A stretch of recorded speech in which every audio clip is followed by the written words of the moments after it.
The other questions I naturally had the answers. On this one, I did a bit of checking because I thought to myself, I know living here, it's a very respectful culture towards women. The Emiratis are super, super respectful. You don't get people abusing people. You don't get people ogling people. All women say it's the safest place on the planet and whatever else. But then I thought, I just need to do a bit of checking on.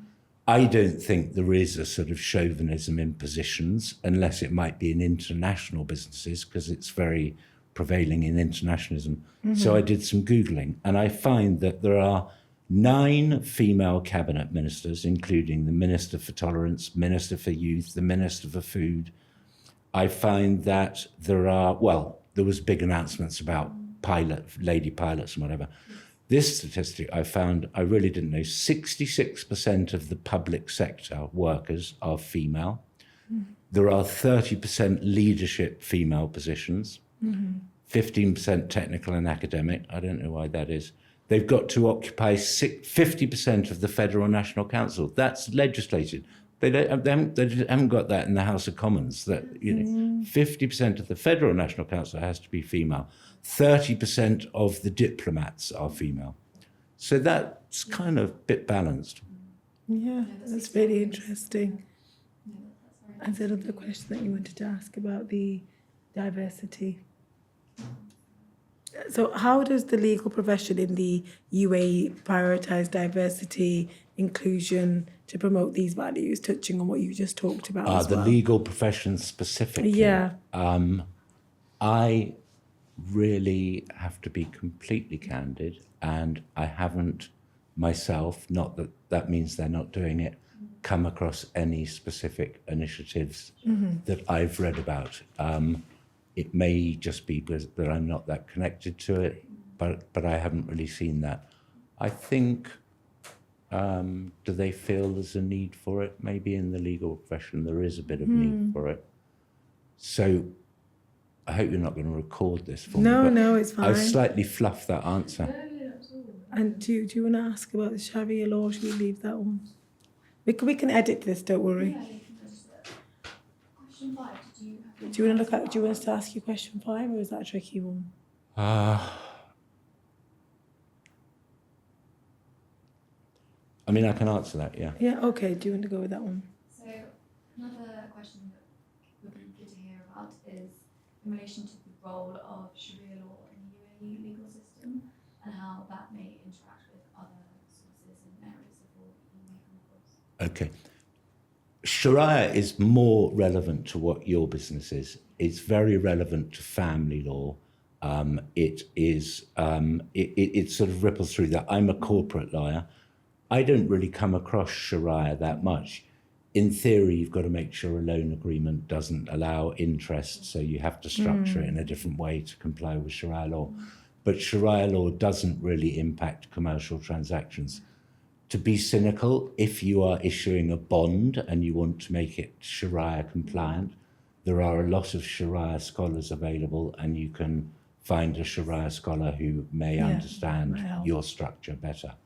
But in your world, in the family world and in the disputes world, it obviously ripples on everything because the courts are still quite Sharia-centric, the judges are still quite Sharia.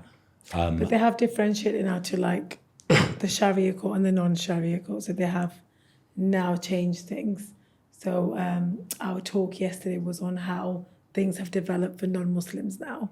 So they've made the civil court in Abu Dhabi, and obviously with Dubai, they've specialised a mainstream a Muslim court and a non-Muslim family court.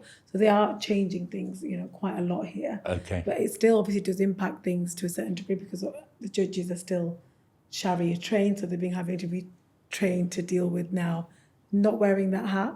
But yeah, it has changed, but it wasn't before. It was all Sharia focused completely. Yeah. I think now things have changed. That's what our discussion was about the legal landscape. But we didn't see you there yesterday. So, I mean, if you then go on I was just about to say, I didn't see if you go on courts and things, my friend Andrew Spink set up Outer Temple Chambers in DIFC. So you've got an English barrister's chambers. Then you've got ADGM not adopting DIFC law, which is kind of, but actually adopting English law, lock, stock and barrel, which means you need English barristers there. which means actually we English qualified lawyers are in quite a good spot for for ADGM. So that is all changing. But to be honest, I don't really know the exact detail of how that's changing in what you do in family stuff. Yeah. But as I It's understand definitely it, evolving, you've got a Western version and a local version. Now, Yeah, haven't you? so we've got, it's evolving a lot. So we were discussing that with the lawyers yesterday at our event. So that was quite interesting because it's definitely changing, and a lot of people are not aware of the changes now as well. And they're still quite scared of Sharia law when it's actually not Sharia law that's being applied to non-Muslims anymore. Yeah. So yeah, it's really interesting. So we can. But I think for Yeah. you know for it sounds like I'm selling, but for somebody wanting advice in Dubai, having an English law firm or people with English pedigrees is such an advantage as against maybe American or German or whatever, because for whatever reason they fully adopted English law in ADGM. Really interesting. The moment a judgment is made by the High Court in England, that is from that moment effective law in ADGM. So it's following dynamically English law. So you need an English. I think you're better off served having an English law advisor. Yeah, no, definitely, and I agree. And I think obviously we're British lawyers, all of us, but I think when you're looking for lawyers, I think it definitely does make a difference because people automatically will be like, right, okay, they'll, You need somebody Yeah. who gets the culture here, but has got the English pedigree. Yeah.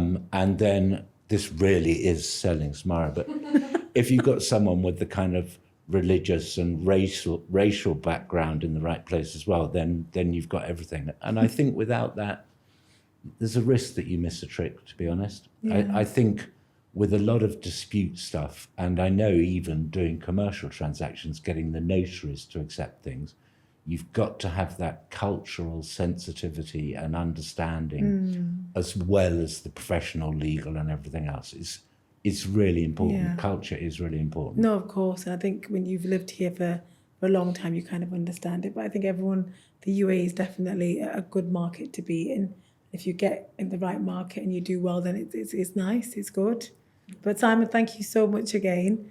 You've answered the questions brilliantly. And like I said, we'll get your details to make sure we share the right ones for people to contact you. Thank you. And any corporate or commercial person, a corporate deal that comes our way, we're going to be thinking of you. Thank you. And yeah, we'll keep in touch. Okay. Thank you. Very good. Thanks.